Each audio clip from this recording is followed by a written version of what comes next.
Greetings and welcome back to another episode of 1320 Time Stream, the Wavespell editions. So, as you may see here, we have just entered the Wavespell of the Yellow Warrior. 13 days of getting into that intelligence, questioning, fearlessness, energy to be able to dive into the darkness and find the light that is the truth.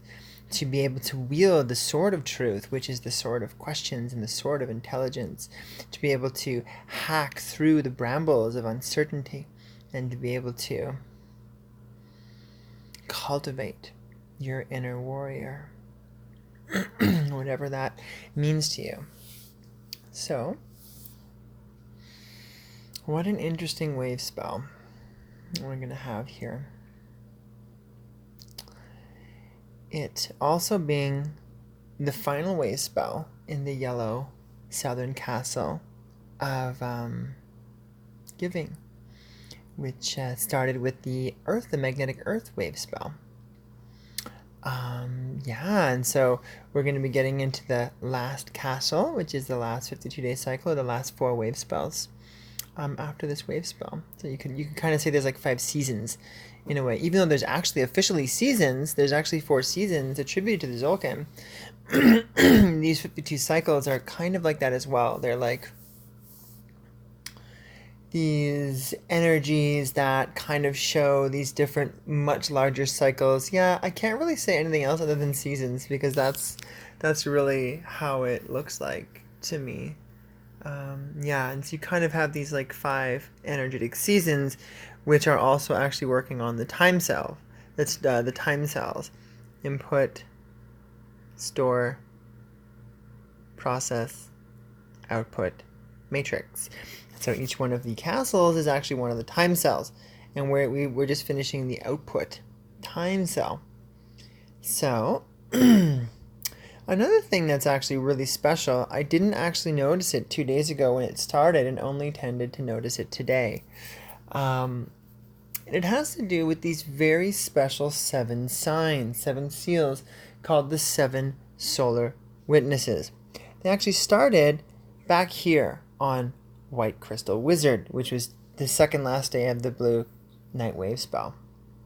Going to the Cosmic Eagle, all the way up to the overtoned sun.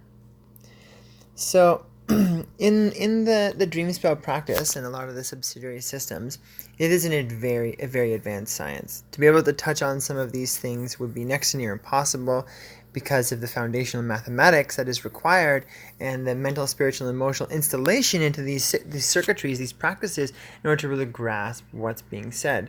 So what I'm about to share here, I'm just going to kind of go off on it a little, because it's something that I've extensively worked on and with, and have actually designed a number of systems around this particularity, which I find extremely special and very valuable for people to really grasp what's going on. So in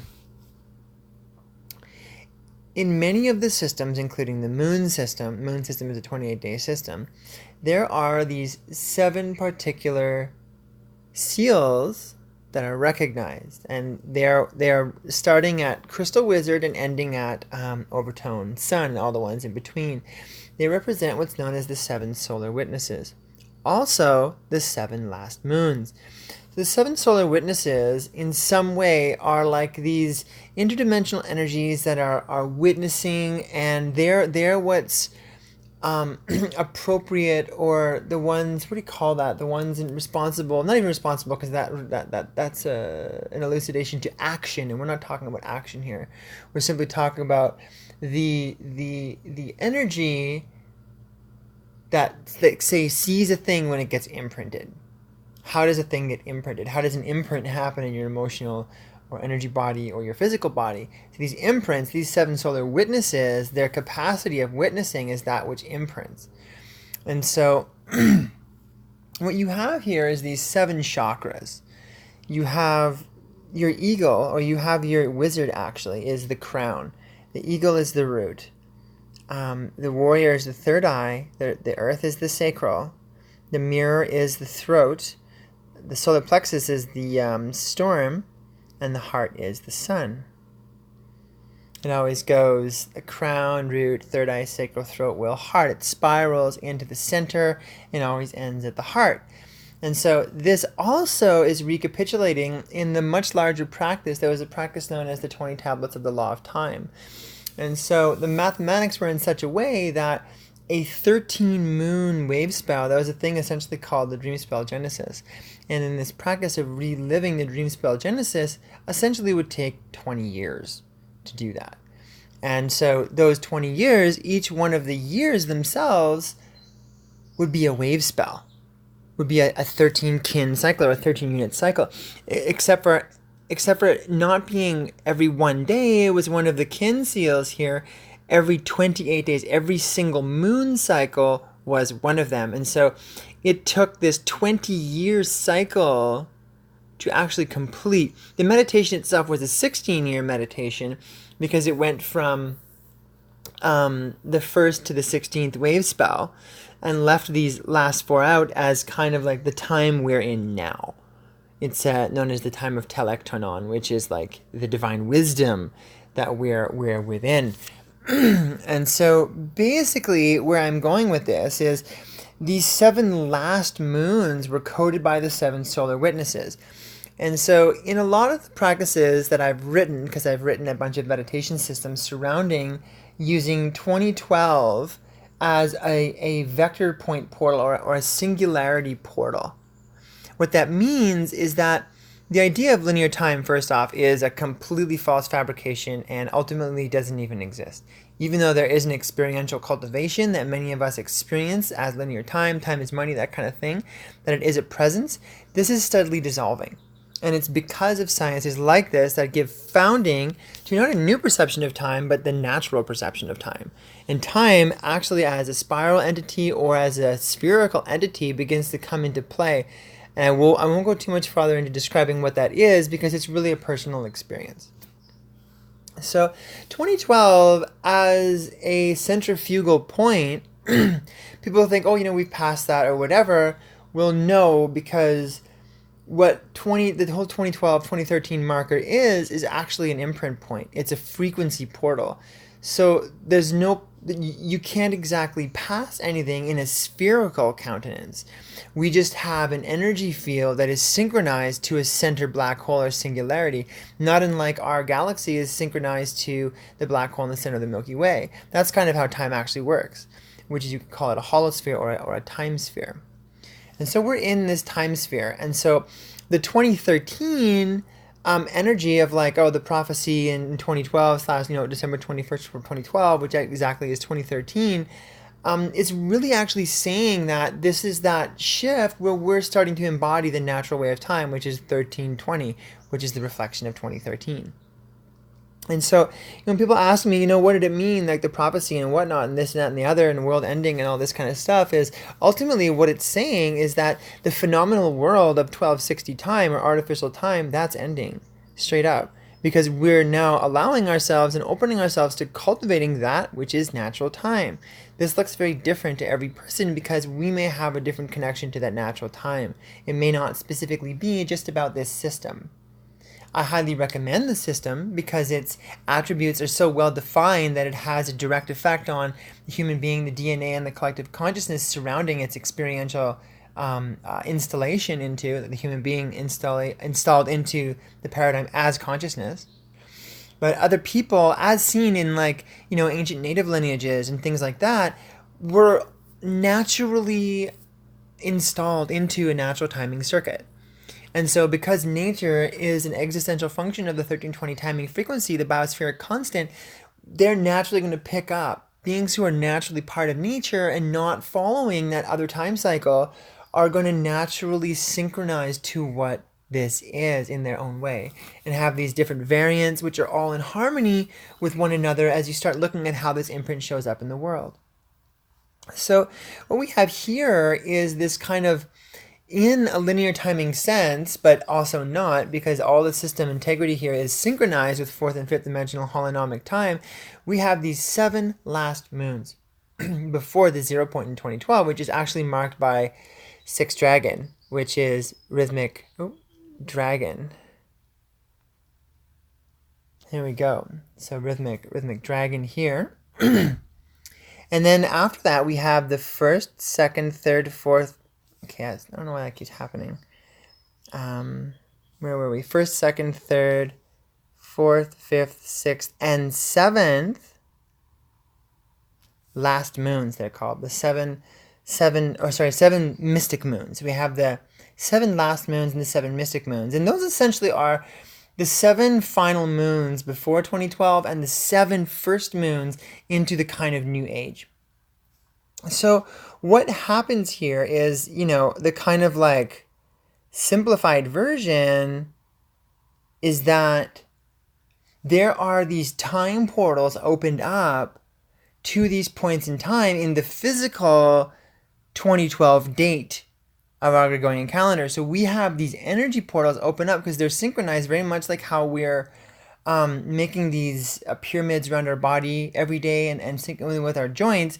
There's only going to be 260 of these pyramids that will ever be created. And so what we're doing is we're creating these resonant structures that are synchronizing to this set of time portals, these time vectors. And within that, you have a constant structure.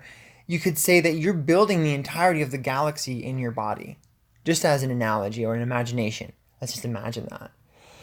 And that galaxy is comprised of all these units of vibration. And these units of vibration are essentially like sectoring information, which vibrate at a certain quality of information. And the quantification of that sector is the experiential quality of the vibration. And this is actually the riddle of time as quality, not quantity. The quantification of time, which is the bringing of time into space, is the objectification of the self. But when we start to look at synchronistic time or fourth dimensional time, we see time as a quality of vibration, and that is the root or precursor to synchronicity, because qualities align. Quality is what brings quantification together into a single harmonious unification. So where I'm going with this is in these next days, especially now, like we're on the 3rd last moon today, and then 4th, 5th, 6th, and 7th, ending on the sun day, the overtone sun, 5 sun, we have this time to go into those times of the year, which most people considered back then. Even though it's not back then, it's actually happening right now. And the so-called back then that we experienced back then, we never experienced all of it because we're not experiencing it as a Gregorian date. The Gregorian calendar, it simply doesn't exist. It is a fabrication, and it's not part of the harmonic constant, which actually deletes itself from the harmonic constant because the only thing that actually exists in reality is the harmonic constant. So the illusion of separation, which is an exclusion from the harmonic constant, actually is a cultivated illusion. And the moment we begin ceasing our cultivation in there, we recognize the illusion for what it is and recognize the harmonic constant for the eternity that it is and sustains.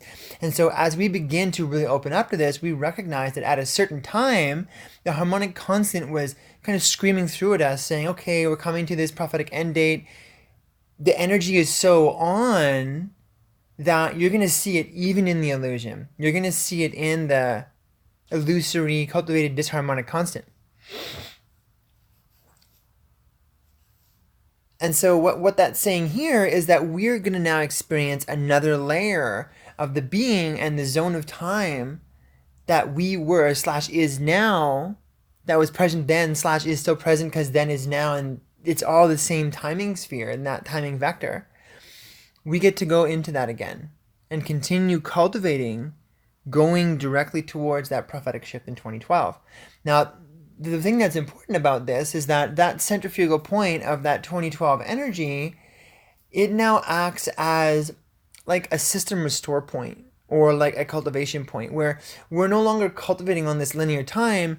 We continue revisiting these cycles because this singular spherical 0 point synchronizes one into a spherical constant, spherical mind, spherical energy body. And this is very different when we begin to communicate. This is the nature of harmony, is a spherical constant. The nature of the 4th dimension is the spiral. The nature of the 5th dimension is the sphere. And the nature of the 3rd dimension is the line. And so the line, the plausible energy there is separation. The 4th dimension is synchronicity. And the 5th dimension is totality. completeness, oneness. So as we keep revisiting this, we are summoned by the source of 2012 to expand and complete further to what that is, how we're participating directly in that prophetic unfolding. So these 7 days are like, what are the 7 last moons? We're going into our chakras and we're going into that energy and we're imprinting again as the world is shifting. And so every single time we do this, we bring that world closer and closer and closer and closer to a full ascension. And parts of it during it do ascend, because the world, it's not some one big grand event, it's like particulate matter. Third to fourth to fifth is how it's going. And so these third dimensional parts touch the fourth dimension. Those fourth dimension parts hyperstimulate like certain qualities that are really evolved. Like say you find, circles of people that are really good at nonviolent communication and receiving each other and doing this kind of thing, but they're really horrible at managing their garbage. So there's a communication aspect that may be hyperstimulated and evolved. So there's a kind of, throat chakra or like communal evolution. But as far as the sustainable impact earth evolution, that has more cycles to go. And so there's these kind of compartmentalized factors, very much like how each one of the signs, like the warrior, the earth, the storm, all this kind of stuff, they're these like little parts that are part of a big whole. And so you could say that they're also representing how life as particles, a particulation, is created on the kind of microcosmic scale. Microcosmic being our individual and earth experience, and macrocosmic being the entire galactic whole spheric coded membrane that is actually casting all creation. So on the microcosmic scale, we're, going through these cycles, and these cycles with our participation are scooping up these pieces that are ready to be in this ascended spherical consciousness. And you know it if you're there. Some people who don't know, what are you even talking about? Can you explain this to me? Well, no, because your mind and your spirit simply aren't at a point where they are evolved into a spherical being. And so it's completely ineffective to attempt describing these natures when you simply don't exist at it. It's an existential proportion. And so your existentiality within there is required. And then one could say, well, if I don't know about it, how can I exist in there? Well, that's why you're not in there, because you're still thinking that knowledge has any value whatsoever. Knowledge are the artifacts that make up the world that is real to you. And so if your knowledge is all based upon a logical, fundamental paradigm, then the only thing that's going to be real for you is the knowledge that supports the worldview that makes the knowledge in the first place. So it's a bit of an Ouroboros there. And so a big part of this is actually dissolving what you think you know, dissolving yourself, dissolving your connection to the fundamental thought patterns that create the world as you, aka, know it. Time to come into the unknown, into the fifth dimension, through the fourth dimension. Synchronicity, time portal, fourth dimension. That's going to bring you into those places where there's aspects of yourself which can be crystallized. And so these things are going to allow you to wake up into aspects of yourself that in fact are spherical. And you can have a little bit of a connection with that harmony, and then maybe come out of that again, connecting more pieces. And you're connecting in an eternal self. This is before life and after death kind of energy, and all during. This is a perception that brings us beyond into our actualized immortality. This is kind of what we're talking about. No, we're not talking about superheroes. No, we're not talking about any of this other stuff. When we hear about immortality, we hear about, oh, look at the powerful immortal people who cause such atrocities on the earth, or are superhumans, or all this kind of stuff. All those phenomena are based on insecurity. And I'm putting that right out there. Is based upon people wanting to have something more than they have, but that is not the actual plausible, manifestable immortality that we're talking about, because this does not exist in fantasy. This is an actuality. And so with these kind of meditations and tracking these cycles, we get to see the literal architecture of immortality. And there is a shape and an embodiment to that kind of immortality, which defies our very thought process, because our very thought process seeks to embody immortality with the body of thought and the physical body that we have. And that's why it's the realm of fantasy. And that's why it's the realm of injury. because that kind of immortality is a reprieve in almost all the stories for having to face something about our mortality, which is simply about the falsity of the limitation of our own body and our own causality and our own manifestation. So in a lot of this stuff, there are riddles pertaining to how we avoid our own suffering and attempt to cultivate it more unconsciously by looking for ways to exclude ourselves from the natural circumstances and cycles that are in life, which are all represented here as factors of the biospheric constant, dissected and particularized in such a way as we can take a look at them all, embody them all, embrace them all, and move into those constants in a way that we're ready for, that works with each one of our own individual energy centers and the people we are in a good way, in a non-conflicting way. So the 7 mystic moons are like, as we come into the new world with these consciousness values, with these things, from the wind to the star, these are the 7 days where we're coding in and we're having the experience of welcome to the new world. Each day is also a chakra. And so the reason that we're going through these 7-day energies is because we're coding, we're going into the specific 7 energy centers that are fundamentally creating reality as an energy structure. The mind is doing a bunch of stuff, the electromagnetic field of the body, but when you start separating it down into the frequency fields of light, we begin to see how the different levels of the causation reflect how our luminosity on this rainbow scale within our body is being coded and organized. And so this is all different opportunities to go into these energy centers, into these moons, and participate fully in the coding of the creation of this world, of this ascended paradigm, so to speak, of this green, of this rainbow earth, however you want to see it. You know what it is. My words on a label level don't really matter, right? We're just bringing your awareness to checking into that part of yourself that already knows.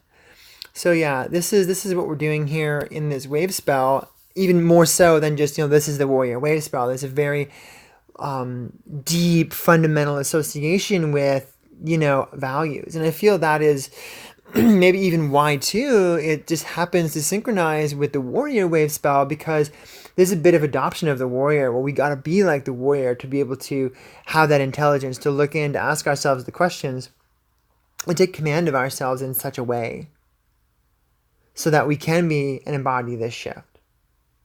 So that we can let go on the last moons before 2012, we can really let go and synchronize, get into those portals. What do I have to let go in order to become in that 5th-dimensional constant? And then it's coming out of that, how do I sustain that? Right? How do you sustain living that? How do you let go in order to activate? And then how do you sustain once you've found the portal? And it's constantly returning and leaving that cycle. It's like a wave pattern. So just meditate on that. Yeah, and from that respect, let's go into our Wavespell meditation. And well, let's actually quickly just go through all of our Yellow Magnetic Warrior, day 1. Red Lunar Earth, day 2. White Electric Mirror, day 3. Blue Self-Existing Storm, day 4. Yellow Overtoned Sun, day 5. Red Rhythmic Dragon, day 6.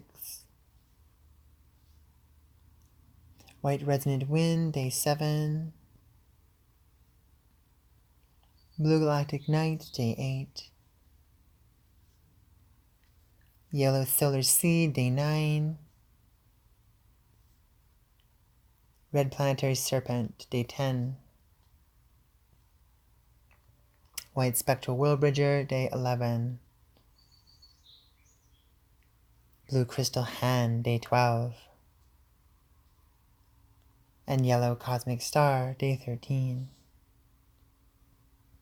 Okay, so here's what we're going to do. We're going to start making this our Wavespell meditation. Is when we finish the Wavespell, we're gonna breathe in backwards from the last day to the first day through the seals and the tones, and then we're going to breathe in forwards from the first day to the last day through our joints. So at the beginning of the wave spell, we're going to breathe backwards through the wave spell, just in our joints, and then we're going to breathe forward through the wave spell. Well, I guess that would be. Hold on, let me look at that for a second. I want to make a mirror reflection of the other meditations, so we're kind of balancing that frequency out. Yeah, okay, but we're gonna start with, yeah, okay, I see what's going on. We're gonna start with that first breath. Okay, it's getting all over the place here. Okay, so here's how we're gonna do it. Okay. We're gonna get into our breaths like we're doing the mind calendar breath, or the mind pyramid breath, or what we call the mini breath. And we're gonna breathe our 13 Wavespell days and resonate through these energy portals. Once here before we get into the days that they are, and then go through the full meditations and descriptions of their energies. Magnetic warrior. Right ankle, left next to big toe. Out breath. Begin.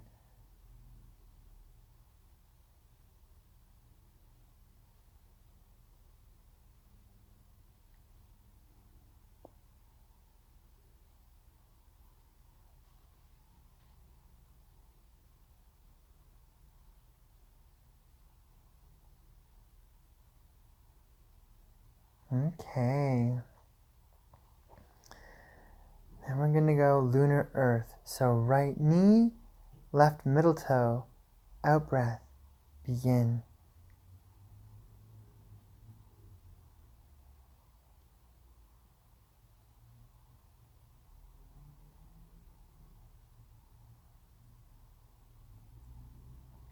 Okay. Just so you know, I think it's appropriate to communicate on the third seal that just to make the meditation presentation quicker and still very solid, I'm doing 3 breaths through. If it's out breaths, I'll do 3 out breaths through that combination, or if it's in breaths, I'll do 3 in breaths. But I encourage you to do more, connect deeper, always connect deeper if you can, if you feel that naturally wanting to come about inside of you. So this is going to be the electric mirror, which is going to be the right hip and the left next to baby toe. Out breath. Begin.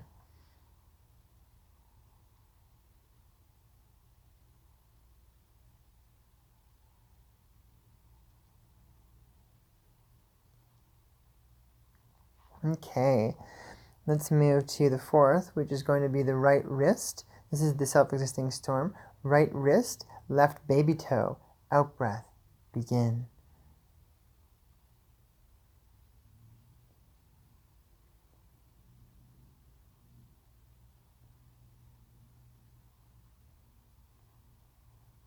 Okay, let's move to the overtoned sun. So we're going to get to the right side of our body now and start a series of in-breaths. And so actually the rest of these are going to be in-breaths. So we're going to go into our right elbow and our right thumb and take some in-breaths. Begin.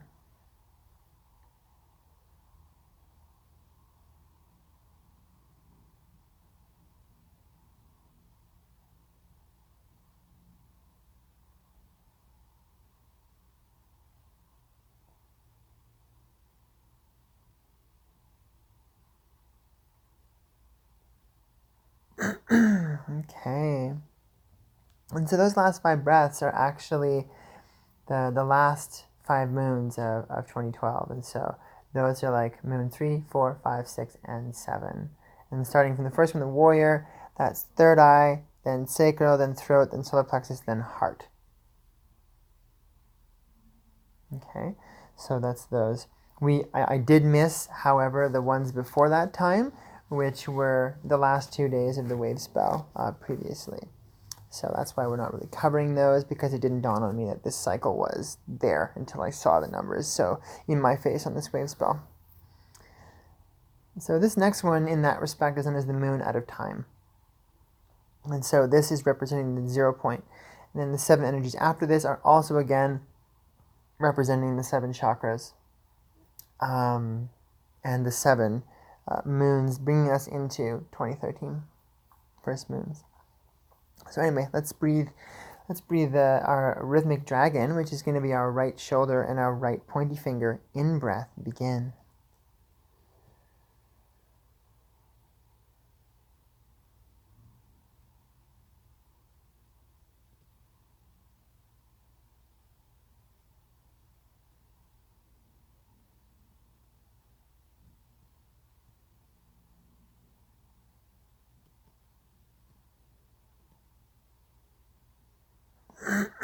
Okay.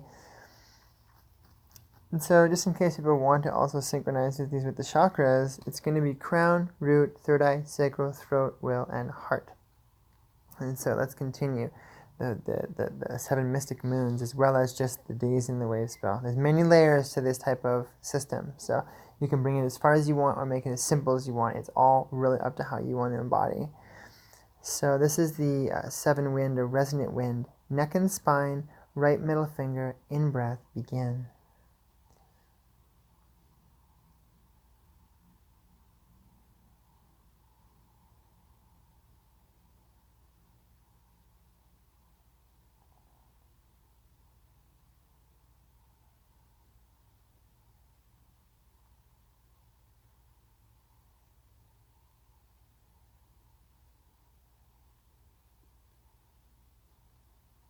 Okay, let's move to the galactic night, which is the left shoulder and the right next to baby finger. In breath, begin.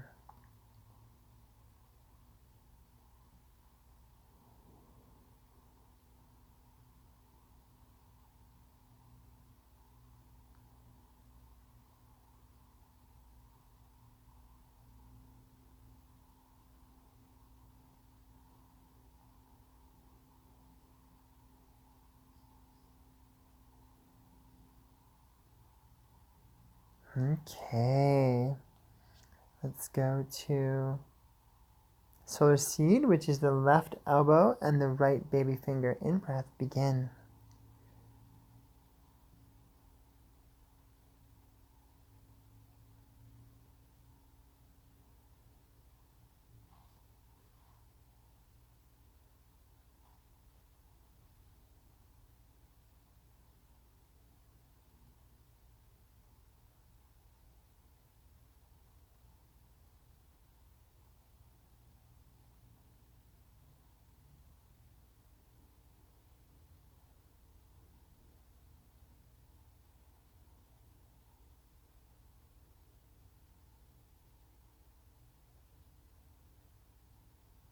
Okay, let's go a bit further here into the planetary serpent.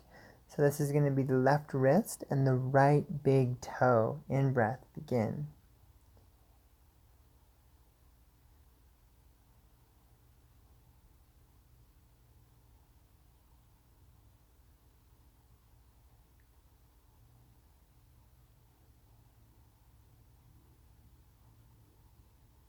Okay, a step further to the spectral world bridger, and this is going to be the left hip and the right next to big toe. In breath, begin.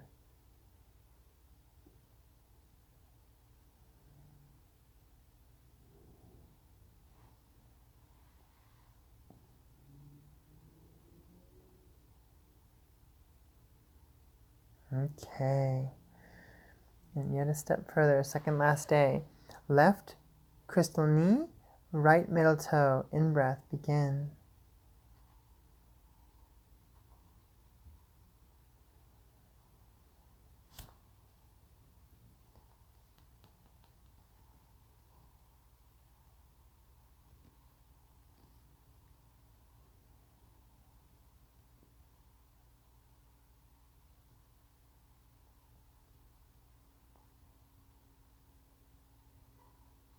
Okay, last day. Cosmic star, left ankle, right next to baby toe. In breath, begin.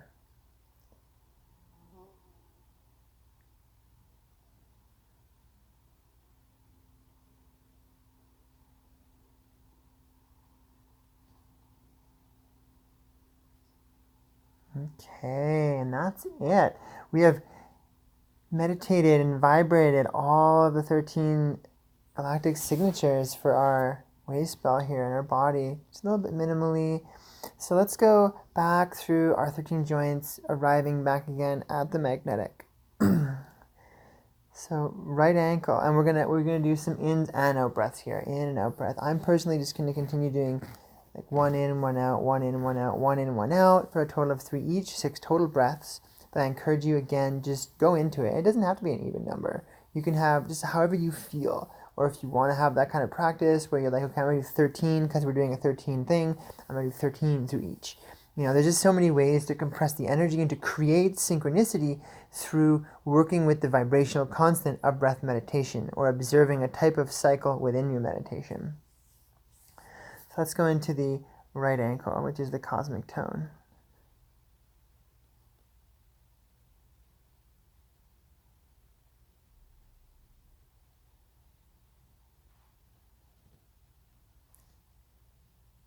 I totally messed that up. Let's do that over again. It was the left ankle that we were in, not the right ankle. I even breathed the wrong one. Okay.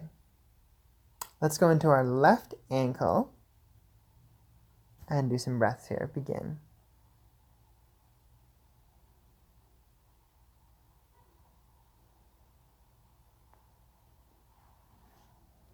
Left knee.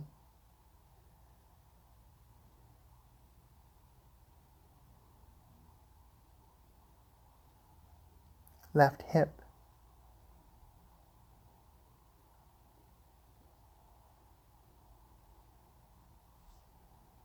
Left wrist.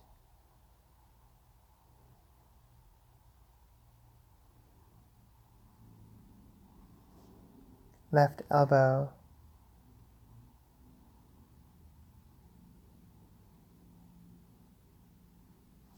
Left shoulder.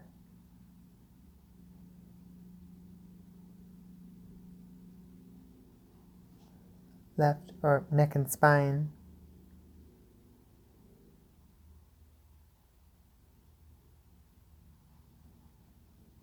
Right shoulder.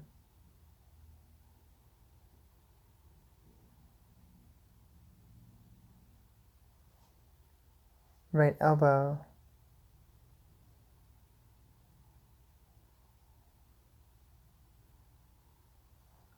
Right wrist.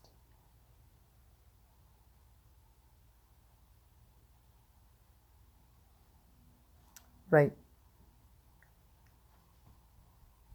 hip.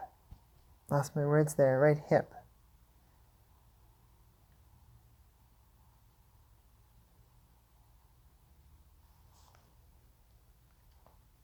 Right knee.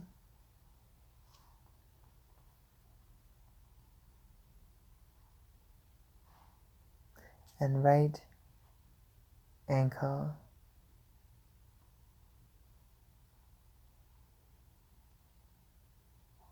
Returning to the seat of where we started these meditations at the beginning of our Wavespell. Well, there we go. This was a little bit of an extensive one, a lot to talk about, and good meditations. I'll leave you all with that, and stay tuned for the actual 1320 time stream day episode, focusing specifically on the magnetic warrior. Stay tuned. In Lakesh, I am another you.